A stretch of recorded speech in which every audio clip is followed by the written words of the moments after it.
تو توہین عدالت تو کہتے ہیں لگوا دیں. نہیں بات یہ ہے کہ ابھی تو ان کا نقطۂ نظر ہے نا. ان کا تو کل تک یہ بھی نقطۂ نظر تھا کہ ہم کورٹ بھی نہیں مانتے.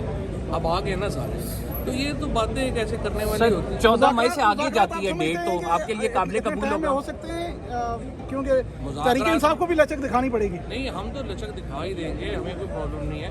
پہلے تو دیکھیں نا, لیکن دیکھیں ہمیں میرا صرف یہ نقطہ ہے کہ سیاسی جماعتوں کے درمیان جو بھی نتیجہ ہو وہ آئین کو آپ نے اس کو اگنور نہیں کر سکتے.